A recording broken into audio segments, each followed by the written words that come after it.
Good evening from Swansea, wrestling fans. I'm your host, Ben Allison, and you are watching Wrestling Republic's daily broadcast, your one-stop shop for professional wrestling, insight news, and reviews on a daily basis. Today, it's Wednesday. We're going to be talking about the latest news in the sport of professional wrestling, as well as previewing tonight's episode of AEW Dynamite. In addition to that, it is the 19th anniversary of the passing of Eddie Guerrero, so we're going to be giving our favorite Eddie Guerrero moments today, as well paying tribute to the legend. But let's kick things off by introducing Clark Taylor. How are you today, Clark? I'm fired up to be back. I got my feet wet last night on off the air. I had a fun weekend off in Chicago. Shout out all my friends in Chicago. We had an absolute blast. We did our best. I'm stoked to get into it. Obviously, the Eddie Guerrero anniversary is always one of those ones you don't necessarily celebrate it because it's such a tragedy, but man, what an amazing career and all the contributions to professional wrestling we always appreciate from Eddie and the entire Guerrero family, and I'm stoked to discuss one of my all-time favorites. Absolutely. I mean, I said it today, but I'll say it again now. The impact he had on professional wrestling will always be felt. D6 Wallet says, Viva la raza. Absolutely. Meanwhile, Umaga _professional_wrestler over on Instagram is asking us how to join WWE. Well, go to a training school and hope WWID pick you up. No, in all seriousness, go to a training school, and that's the best way to get started. That's not going to WWE up straight away. Yeah, it's a long process, but yeah, go to a training school, start there. That is definitely the best way to get started in the business. Also joining us today, we have Soul. How are you today, Soul? I'm knackered. I'm very tired. I've been working 18 hours. I'm very, very, very tired. Sorry, there's no suit, no studio. I'm literally in my chair, be in my bed. So it's going to be a fun one. I'll try to be as energetic as I can be, but tiredness is the center of all mistresses. But nonetheless, we've got a fun topic, so we'll get into that. I like how I popped Clark for that. Absolutely. It looks like a comfy chair, though. At least it's a comfy chair. You have a comfy chair. It's a rocking chair, so if I do fall asleep, I'm blaming the chair. Go full terror squad, dude. Lean back, do the rock away. Oh, boys. Oh, wow. But now let's get into the first topic, shall we? Should WWE end the brand split? It's a big topic in the world of professional wrestling at the minute because, Survivor Series is getting close. There's been a lot of cross-brand crossover, and a lot of people aren't happy about it, and I get that. But on the point, should WWE end the brand split? I 1000% think not. We know from a business perspective, it has been massively beneficial for them, right? The value of SmackDown has gone up so much since they've done a brand split. But not only that, there are so many people who only have time in 1 week to watch one wrestling show, and a brand split allows them to do that. They only need to watch Raw to know what's going on Raw. They only need to watch SmackDown to know what's going on SmackDown. And if there is a crossover angle, well, then they show video packages to explain it. So it all makes sense. So I do not think they need to end the brand split at all. In fact, here's a hot take. I actually don't think the crossovers at the minute are actually bad at all. And the reason why is, for example, in 2019 when they were doing it, there was no explanations apart from the wildcard rule, which sucked, right? But now we have two GMs, and every time somebody from the other show appears, well, you have those two GMs on the phone talking about something. So it makes sense. It's like Adam Pearce. Well, not like, they are. Adam Pearce and Nick Aldis are making deals. So to me, I think WWE should not end the brand split. And in fact, I actually think how they're doing it right now is working really, really well. You also have tag team champions. I think both sets of tag titles should be like this. You've got the women's tag team champions on both brands. If they merged the tag ones again and did that too, I think it'd be working even better. It doesn't need to be a hard brand split, but it just needs to be a brand split which makes sense. And how they're doing it right now, I actually think, the more I think about it, it's perfect. But what about you, Clark? What's your perspective on this one? So I'm in agreement. I don't think there's any reason to end the brand split. I think it would just actually hurt the depth when it comes to the roster. I've thought about this for a long time though. When it comes to the other side of this, there's a really simple solution, and not to shade commentary at WWE at all, because I think the commentary at WWE is high quality. There's a really simple solution. There's just one phrase that can solve all of these problems we have with the brand split. They're not supposed to be here. Followed by whatever. They're not supposed to be here. And they are anyway. Just at least that one little detail. Throw that in. And I have no problem. I have no problem with the crossover. Make it happen. People are supposed one of the great things about booking pro wrestling and about writing professional wrestling and about watching professional wrestling is when people do what they're not supposed to do. Whether it's heel or babyface. That's part of the deal. That's part of why we watch. So let's just have commentary when someone that's not supposed to be on the show shows up, explain that they are from Friday Night SmackDown over here on Raw. They're from NXT here on SmackDown. They're from Raw here on SmackDown, whatever it may be, right? Whatever the combination is. They're not supposed to be here, blank. Here's why. Just drop that in there for like a little, acknowledge the fact that rules are being broken. And I'm cool with it. I have no issue. The brand split is important for the talent and for maintaining as large and as deep of a roster as the WWE currently has. I think going to no brand split, you're just going to narrow the top card talent down to a certain lesser one. I see a comment about remembering the wild card rule. I didn't like that much either. I would just rather you be like, they're not supposed to be here, but they're here anyway. Right? That's enough for me. Just acknowledge the fact that they're on a different show and they happen to show up. But I don't mind people going rogue and wrestling. That's a part of a lot of storylines. I mean, like Punk and Drew just did that a ton all summer on the same brand. It's the same thing, right? They broke rules. We've seen suspension storylines where people still show up, right? I mean, I go back to Edge and Matt Hardy. There was no brand split issues when Matt Hardy unsigned showed up. Like it's, you know what I mean? It's one of those, if you explain it in context, it doesn't matter anymore. And I think it's a very easy fix for the percentage of the audience that's upset about the brand split and would rather see one large brand continuity throughout the week. That also makes it more difficult for people working both Monday and Friday night. Like, have we considered that? Now we're talking about 2 television appearances a week as opposed to 1. Some may make 2, and that's okay. But the brand split itself is not the root of the problem when it comes to this. And I don't think it's the reason the discussion came up. Yeah. I mean, what do you mean? Like, I think the reason that the discussion came up is because there's a lack of explanation when people do make cross-brand appearances. I apologize. There's a helicopter flying fair over me enough. right Yeah, now. I mean, a lot of people are tweeting this week about getting rid of it, but you are right. I think people are just trying to look for one big reason to blame rather than actually looking at what the cause of that specific issue is. Great point. Richard McCoy 751 over on Instagram says he completely agrees with you.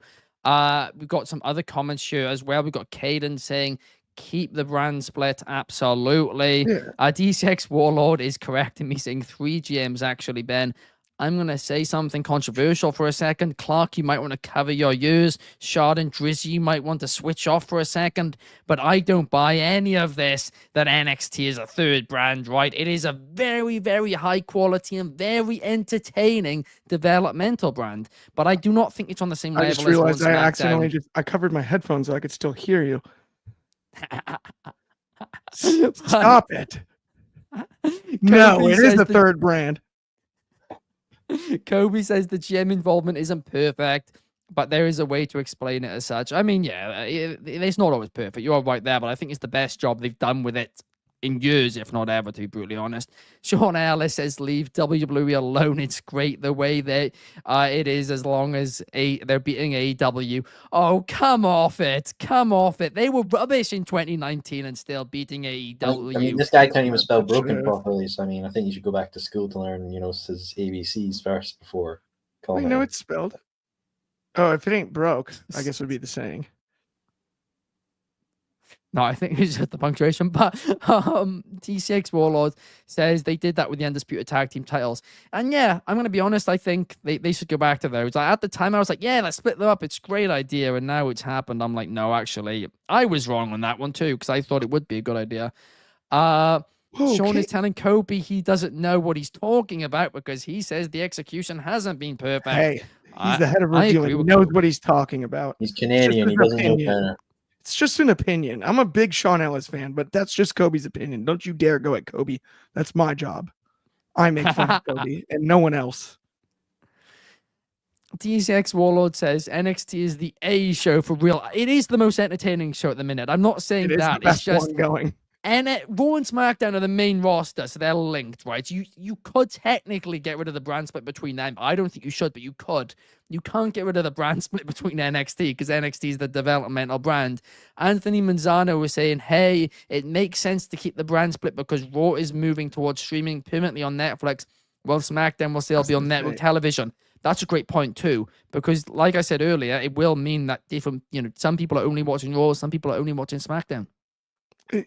I hear that. I will also say the other comment, Caden Lemon, he tends not to watch NXT. Right above that, I saw that. Check it out, dude. Tuesday nights and then watch Off the Air right after. It's a Tuesday night routine. Get tacos, watch NXT, and then watch Off the Air with me and Jersey and Shad. It's electric. It's one of the most fun wrestling nights of the week. It absolutely is. I mean, I'm going to be honest, Joe. I am watching more NXT actually lately, but I personally. But are you getting the just tacos? watch Off the Air? No, I'm not. I skip the part of the equation. I skip them. Taco I skip Tuesday. NXT. I just watch NXT Off the Air with you, Shard and Drizzy. It tells me everything I need to know, and it's a blast. Fantastic show. At least watch that one. Yeah, that is true story, by the way, guys. I watch Off the Air every single week, and it is a great show. I watch NXT about one every 4 weeks, so I keep up with NXT through them.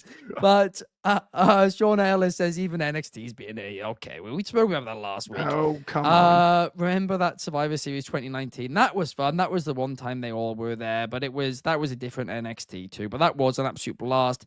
NXT is a developmental, and that's okay. Exactly. I really agree with you on that, Caden. Bang, correct. But Soul, I want to get your thoughts. Should WWE end the brand split? In the modern age, I don't see the point for it, in my personal opinion. If you look here in the UK and Europe and everywhere else, Raw and SmackDown NXT are all going to be on the one single station, which is Netflix. Yes, America is obviously Raw will be on Netflix, SmackDown will be on USA, and NXT will be on CW. So there's a competition between that. But a brand split was created at the end of the day because there was no competition for WWE, and they had to build their own internal conflict and rivalries to make each show feel different.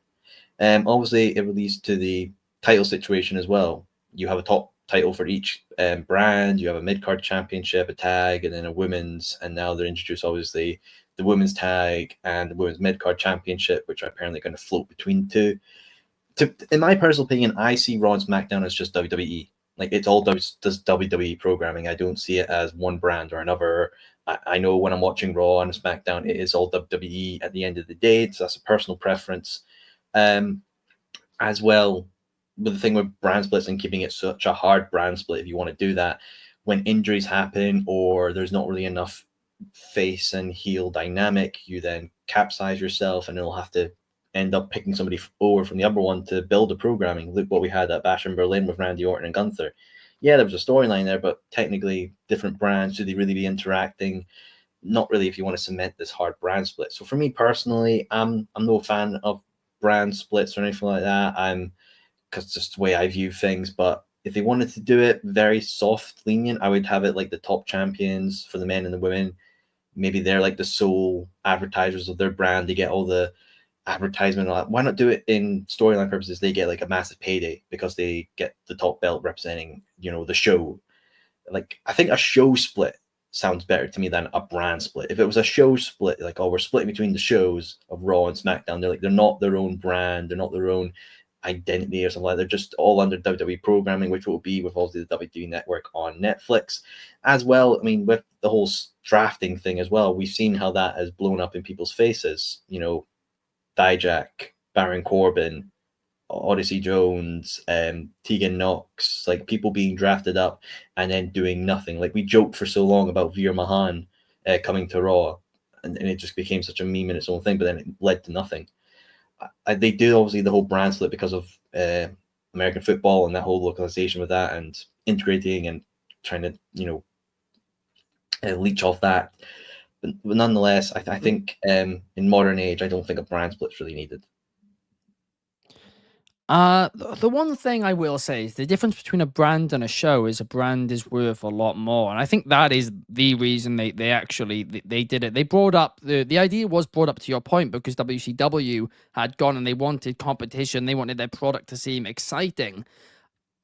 But I think the reason they brought it back in 2016 was because they wanted that level of competition once again. And you mentioned those call-ups which failed, and you are bang on right. They shouldn't have been called up. It was a disaster, but I don't think that's got anything to do with the brand split. In fact, I think there would have been a higher chance of them failing if there wasn't one. So I see it in relation to the brand split, because if you have a draft and there's no big call-ups or anything like that to make these brands look exciting, then it's not exciting. Like, remember with the brand splits and all that, when Finn Balor was like #1 draft pick and everybody was very excited, like, oh, this is going to be very engaging, we're very excited. If you don't have that and you don't really have people going down to NXT, or you don't do a season of a draft where no one's drafted up, it's not going to be as exciting. Yeah, you'll get fresh matchups and all, but obviously if injuries play into a factor and you have to move people between shows and all that, if anything, just make it very lenient. Like, just let the top champions stay on their shows or brands or whatever, and everybody else shuffle around. I'm happy with like Intercontinental or US switch around. I think it's cool, but it's just not for me. It's not something I enjoy. I'll say this though, to your point about the call-ups part of it. If they cut the top of the card, the mid card, and the bottom of the card in half as far as opportunity is concerned, considering that they run the same roster on every show, which is what would happen in that hypothetical scenario, how does that allow more opportunity for call-ups? Well, you don't call people up when they're ready. You work with what you've got on the roster. If you have, say, so we don't 50, do call-ups. If you have 50 people on Raw and 75 people on SmackDown, just say as a hypothetical, you really don't need to bring people up, because look what happened to Dijak, Baron Corbin. They were brought up with no plan. Let's say it's 50 and well, 50. The issue with that is then you have an aging roster, and then suddenly And when they're all too old to retire 50. at the same time, there's no young stars.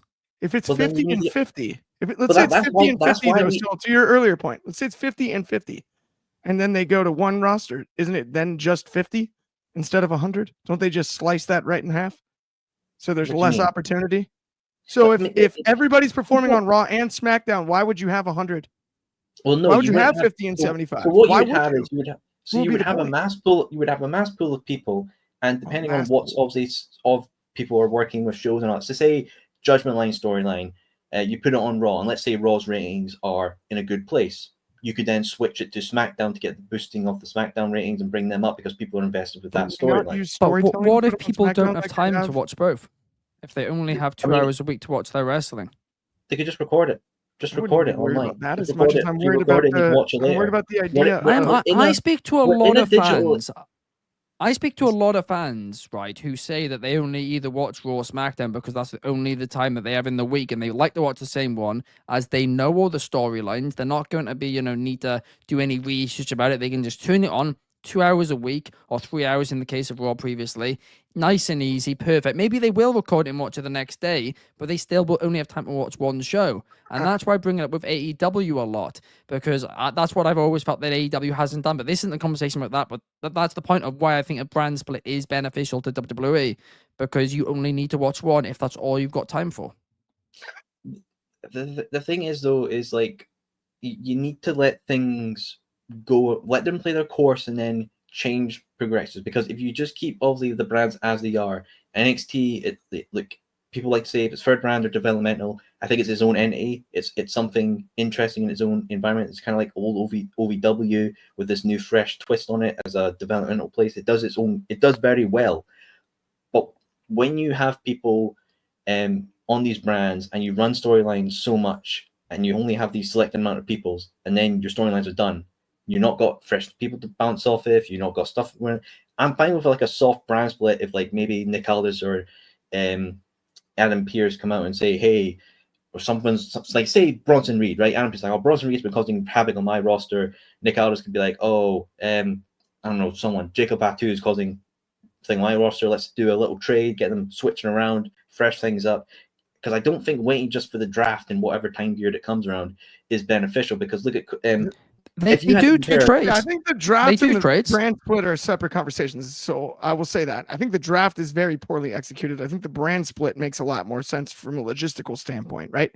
Because we got to factor in, now we're removing ourselves from like the storyline part of the product. We got to factor in travel. We have to factor in booking, right? I mean, SmackDown and Raw do different tours. They're not in the same town. They're not running the same buildings. So you're going cross country every week. If you're working both, that travel is different, and it's a factor. It might just be my viewpoint. That's a factor as well. It might just be my viewpoint because I just view everything as WWE. I don't view Raw and SmackDown and NXT as separate. I just view them all as just WWE entity. Probably just my viewpoint on the thing. I do as well, though, and that's where I agree with you. But the only thing is, so I agree with you. I view them all as WWE. I think the reason for the brand split, though, is to allow for opportunity. Because there's a separate mid-card scene on Monday night than there is on Friday night. Right? There's the IC and the United States title. You have two separate opportunities within the same company to have success on the mid-card. You have the same on the upper card. You, from time to time, have had the same with the tag team titles. Right now, don't get me started on that. It's not about that. This isn't about the creative part. But on paper, that to me is more logical than you now narrow it down to one. Now the talent pool is shrunk. You're only going to go with top performers. You aren't going to give people opportunities that aren't reliable in a situation where they're working twice a week. Because you're not going to go to somebody you don't believe can work twice a week that hasn't already proven they can show the work rate. I mean, you only have to look back at 2014, and the top stars were working on Raw and SmackDown each week. And so it was them who were getting more TV time, right? So the harder schedule for them. But we know that there was way less of a mid-card. There was way less opportunities, which is why Bryan Danielson tried the idea of having the IC be a SmackDown exclusive title. But, I mean, that didn't really work either. I mean... But in WWE, though, is the mid-card really that cemented? Because we're so focused on Judgment Line stuff, Bloodline stuff, and Cody. Like, for me personally, in my personal opinion, I feel like it is kind of like that era. It's a pretty big merch mover. Yeah, merch mover wise, there's a lot of mid card names. I mean, Jey Uso did a pretty heck of a good job with the Intercontinental title. Gunther used mid-card to his advantage as a... Gunther's not a mid-carder, though. Not anymore. He was. Not anymore. He started as one. That's how he became a main eventer. Yeah, but that belt was pretty much the top dog. It wasn't really a mid-carder. It was the main event. It wasn't. It was on the same brand as Roman during his big reign. Look, I don't watch WWE regularly. So maybe my mind's the Intercontinental champion, not the World Heavyweight champion before. Wasn't that the time where Roman had both belts, right? And Raw didn't have the belt. Yes. And Gunther was on the same brand as him. That's so stupid booking. See, hindsight's always 2020. Let's move on. We're not getting anywhere with this. DCX Warlord has a couple of comments I want to get into. Firstly, he says Eddie was supposed to win the Rumble in 2006 before his ultimate death, and Mercedes Moné was the front row of Raw on this day in 2005. Yes. Not knowing her favorite wrestler died. I never knew that. No, that is a true story. That's crazy. In Boston. Saying that his favorite Eddie moment is the custody of Dominic match. That is a great shout, no doubt about it. For me, it is match Halloween Havoc ECW against Rey Mysterio. I love to go back and rewatch that match. If I'm ever like feeling ill or whatever and I'm just watching wrestling for a day, I always go back and watch that one. It's not too long and it's just so fun. I absolutely adore it. But Clark, what about you? What is your favorite Eddie Guerrero moment? So there are so many matches I've thought about, and I don't want to spoil any others. and whatnot. I mean, that 04 run when it comes to the Brock match and it comes to the Angle match. And I said that in reverse order, but it doesn't really matter. We all know how big time those were.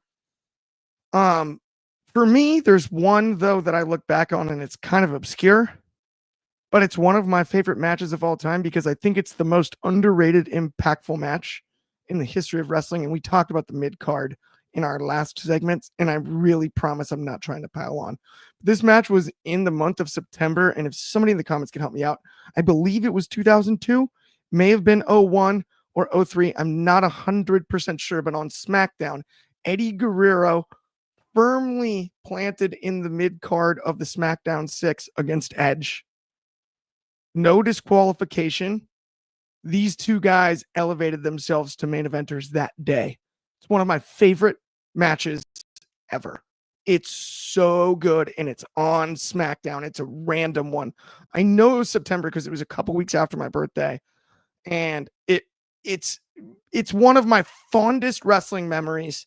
Watching that match, I was 11 years old, and it's just, it made both guys. We talk about what happened with Edge when it came to the run towards the Money in the Bank, the heel turn, all of that. This is one of the best matches. And then Ben, host extraordinaire, just help me out over here.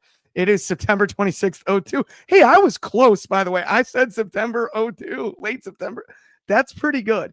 September 26th, 02. One of my favorite matches I've ever seen in my life. They had chairs, they had everything involved.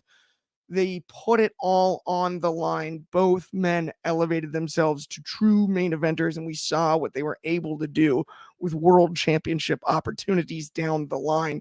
It's a reason I think the SmackDown 6 is one of the most important made-up groups in the history of wrestling because it's not a real group, but what was accomplished on SmackDown at that time changed the industry forever.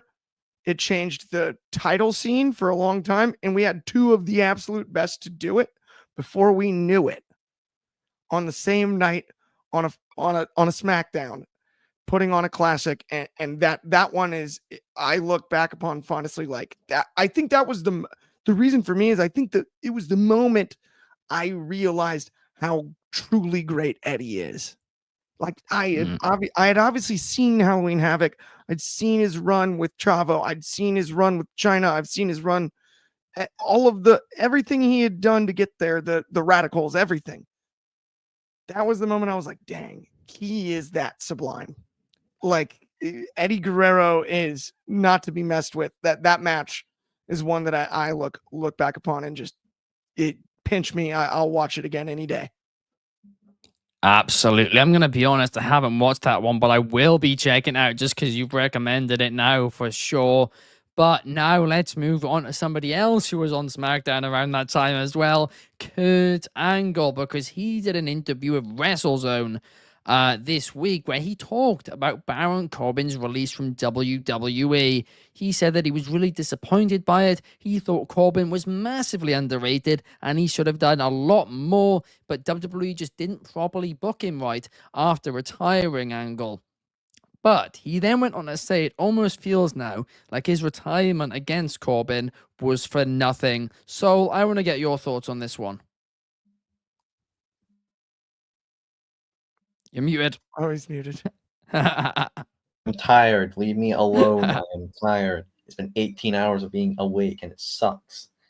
Look, some wrestlers don't get a grand retirement.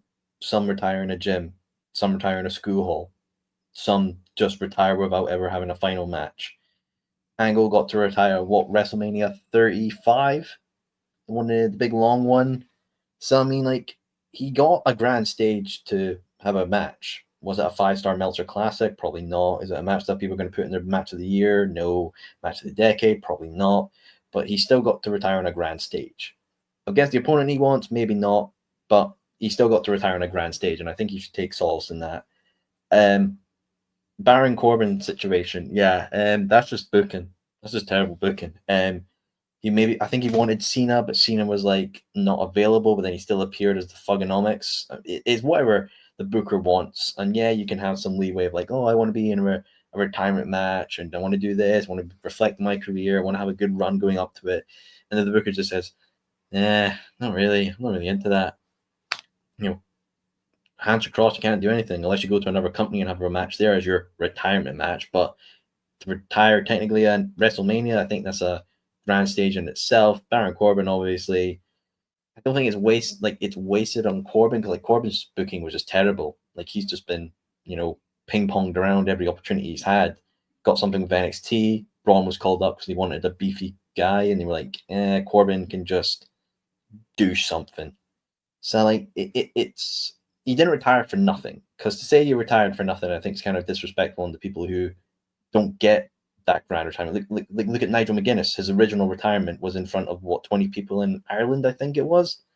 So yeah, to say that you retire for nothing, maybe that's disrespectful on some people who don't get a grand stage like WrestleMania to retire upon.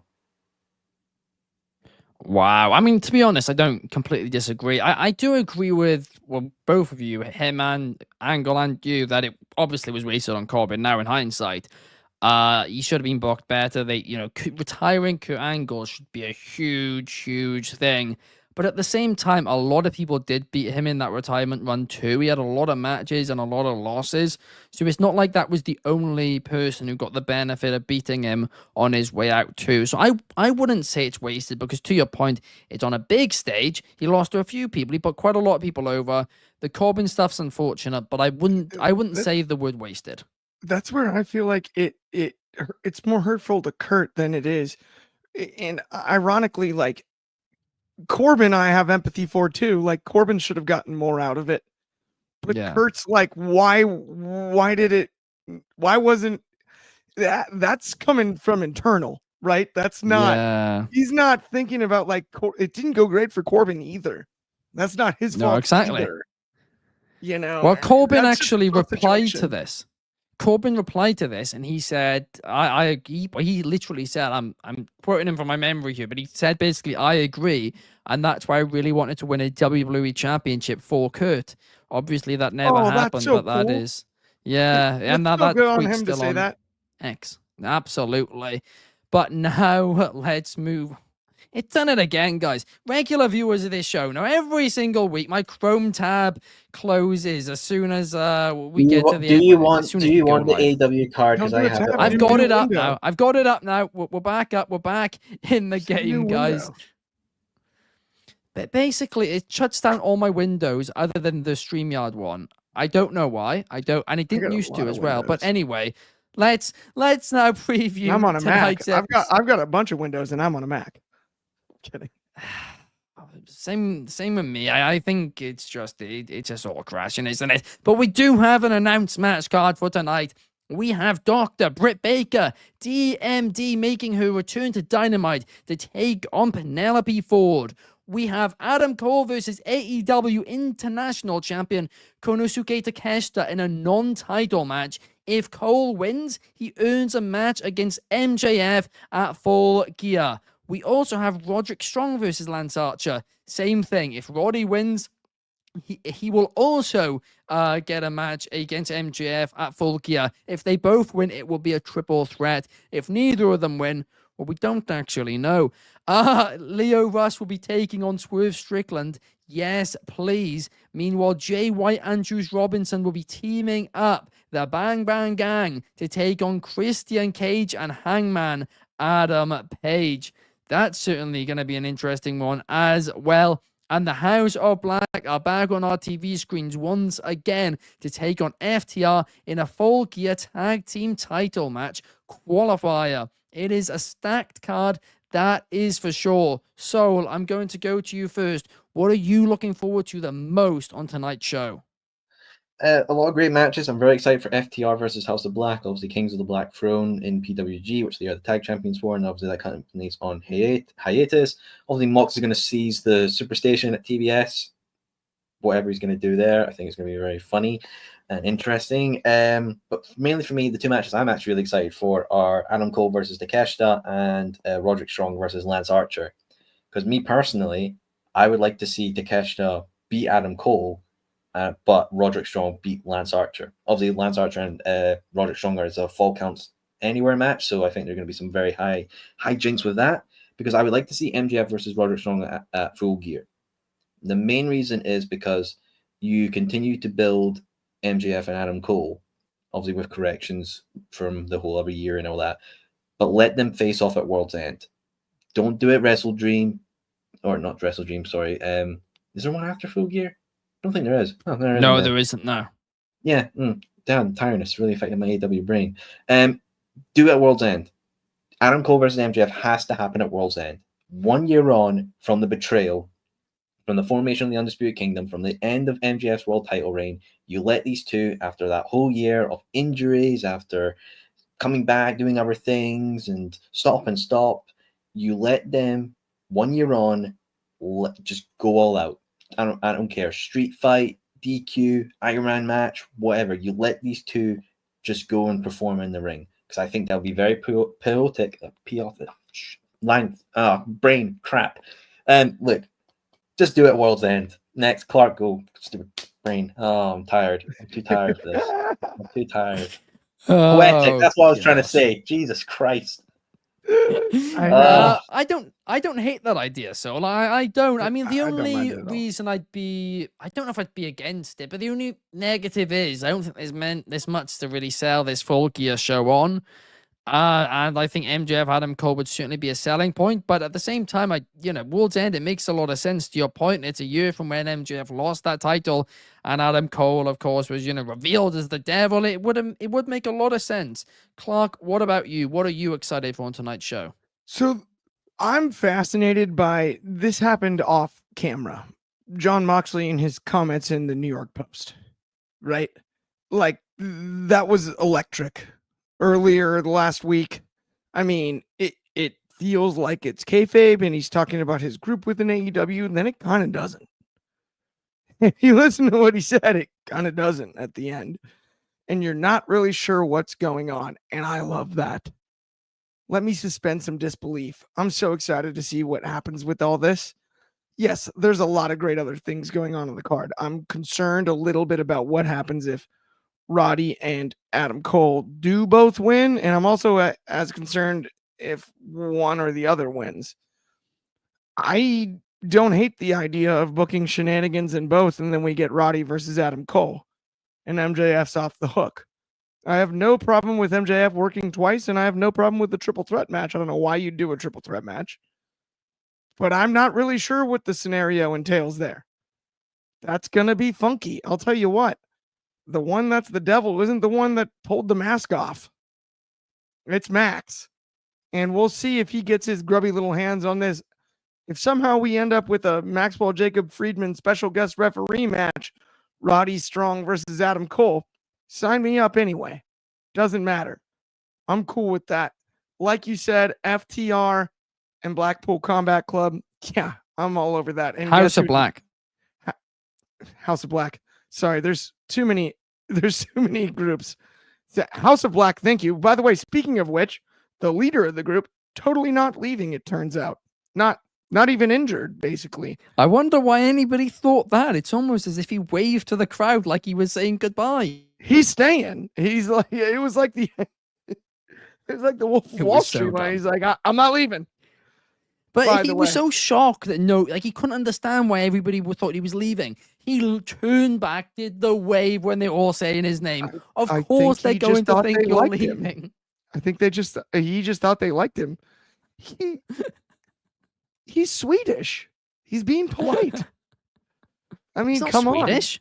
On. Isn't he? I Netherlands. Thought he was no. Netherlands. It's close. Eastern Europe, my bad. Hey, what do I look like? Some kind of geographer to you guys? Give me a break here.